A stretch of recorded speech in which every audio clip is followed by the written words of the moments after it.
আসসালামু আলাইকুম রহমতুল্লাহ। সম্মানিত দর্শক ও শ্রোতা, কোরআন মাজিদ রিডিং শেখা পর্বে সকলকে আন্তরিক মোবারকবাদ। দর্শক, গত পর্বের ভিডিওতে আমরা কোরআন মাজিদ রিডিং শিখেছি সূরা বাকারার ৩৫ নং আয়াত পর্যন্ত। তো আজকে আমরা এই পর্বের মাধ্যমে শুরু করব সূরা বাকারার ৩৬ নং আয়াত থেকে। পর্বটি মনোযোগ সহকারে দেখবেন। তো চলুন প্রিয় দর্শক, আজকের সবক শুরু করা যাক। আউযু বিল্লাহি মিনাশ শাইতানির রাজীম। বিসমিল্লাহির রহমানির রহিম।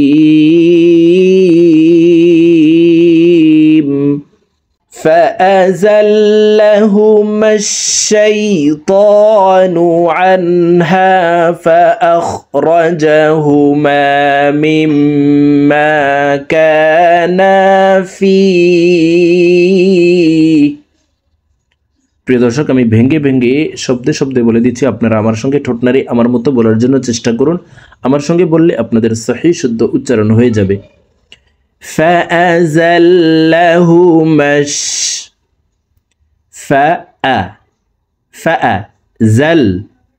فأزل له فأزلهما فأزلهما شيطان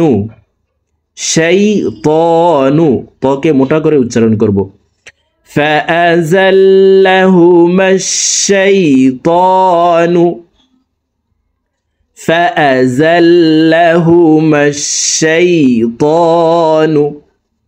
عنها فأخرجهما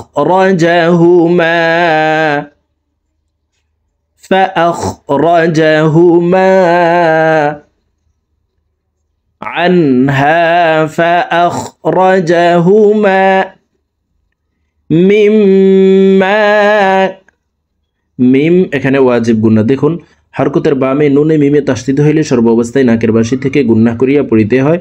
তো এই জেরওয়ালা মিমটি তাসদিদওয়ালা মিমের সাথে 3 সেকেন্ড পরিমাণ গুন্নাহ করে পড়ব। মিম্মা কানা ফি এখানে 3 আলিফ টেনে হাকে সাকিন করে ফেলবো, কারণ জেরের বাম পাশে জজমালা ইয়া মদর হরফ। তো মদর হরফের বামের হরফে ওয়াকফ হইলে মুদ্দা আরজি 3 আলিফ টেনে ইয়া পড়িতে হয়। মিম্মা কানা ফিহি فأخرجهما مما كانا فيه فأزلهما الشيطان عنها فأخرجهما مما كانا فيه وقلنا اهبطوا بعضكم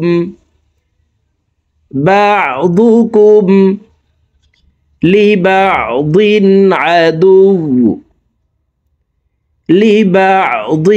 عدو وقلنا اهبطوا بعضكم لبعض عدو ولكم في الأرض।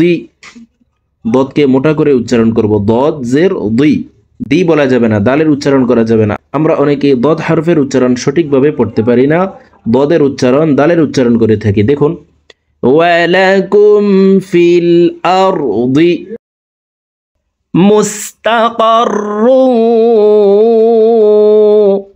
রু এখানে ইদগামে বা গুন্নাহ। তানউইনের পরে ইদগামে বা গুন্নার 4 হরফের একটি হরফ ওয়াও আসছে, এই কারণে এই তানউইনওয়ালা রটি তাসদিদওয়ালা ওয়ার সাথে গুন্নার সহিত মিলাইয়া পড়ব। মুস্তাকাররুন ওয়া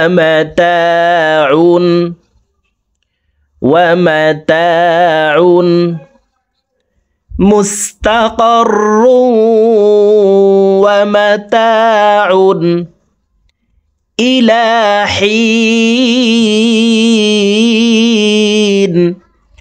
হি এখানে 3 আলিফ টেনে নুনকে সাকিন করতে হবে, কারণ জেরের বাম পাশে জজমালাইয়া মদের হরফ, তো এই মদের হরফের বামের হরফে ওয়াকফ হইলে মদ্দা আরজি 3 আলিফ টানিয়া পড়িতে হয়।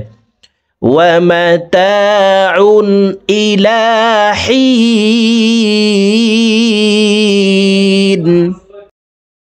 ওয়ালাকুম ফিল আরদি মুস্তাকাররুন ওয়া মাতাউন ইলা হিন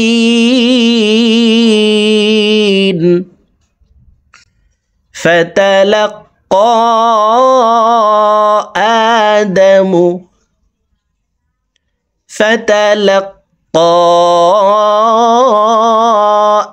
আদামু মির রব্বিহি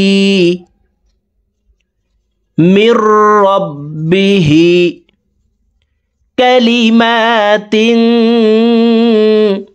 তিন এখানে ইকফা গুন্না, তানউইনের পর ইকফার হরফ আসছে, এই কারণে এই তানউইনওয়ালা তাটি অর্থাৎ 2 জেরওয়ালা তাটি নাকের ভিতরে লুকাইয়া গুন্নার সহিত পড়ব।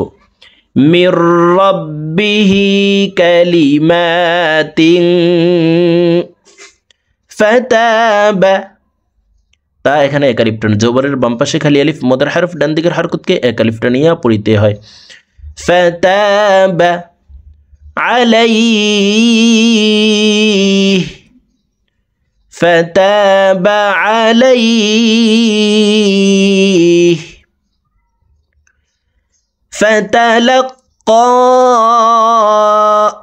আদামু মির রব্বিহি কালিমাতিন ফাতাবা আলাইহি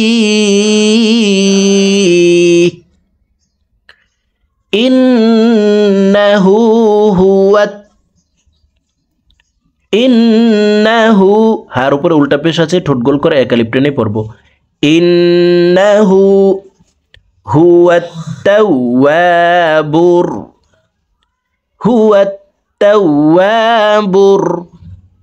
রহিম।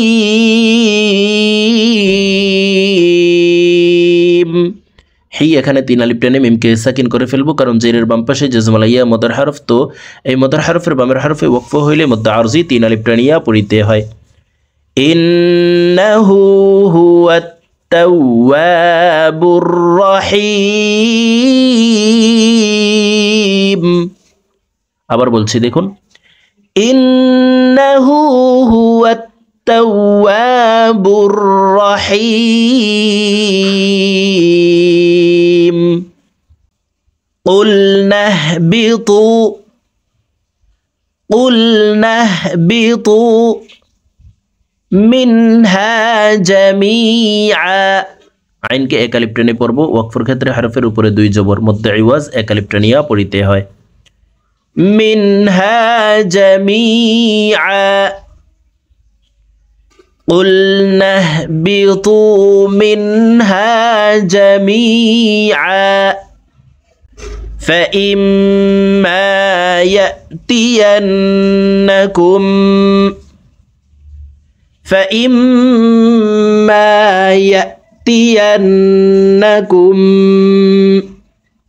মিন্নি হুদান।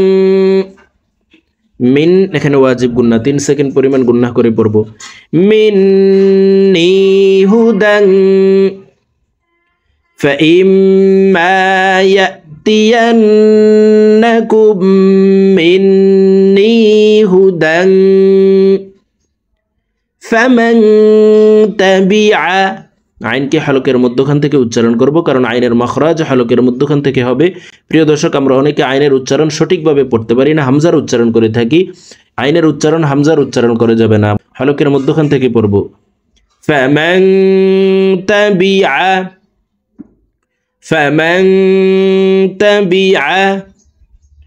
হুদায়া فمن تبع هدايا فلا خوف عليهم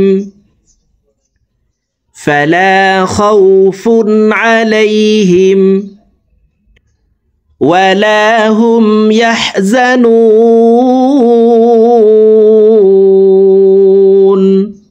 নু এখানে 3 আলিফ টেনে নুনকে সাকিন করে ফেলবো, কারণ পেশের বাম পাশে জাজমুল ওয়াও মদের হরফ। তো এই মদের হরফের বামের হরফে ওয়াকফ হইলে মদ্দা আরজি 3 আলিফ টেনিয়া পড়িতে হয়। ওয়ালা হুম ইয়াহজানুন।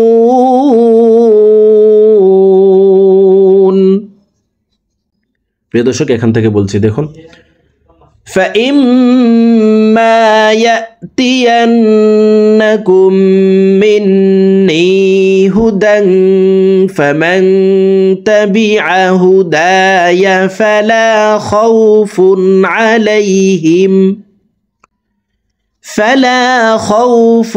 عَلَيْهِمْ وَلَا هُمْ يَحْزَنُونَ।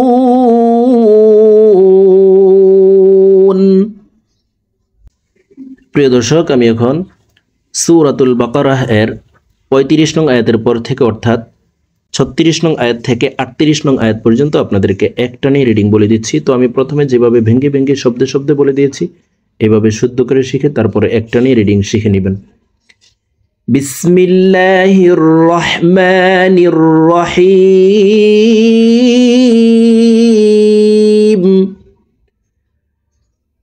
فأزلهما الشيطان عنها فأخرجهما مما كانا فيه وقلنا اهبطوا بعضكم لبعض عدو ولكم في الأرض مستقر ومتاع إلى حين فتلقى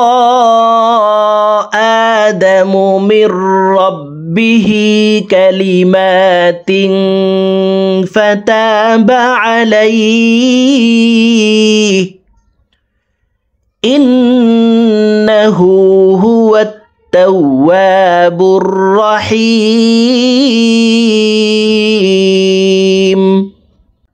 قلنا اهبطوا منها جميعا فإما يأتينكم مني هدى فمن تبع هداي فلا خوف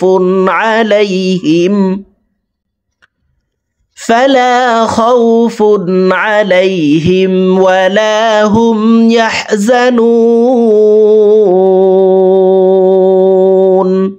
صدق الله العظيم।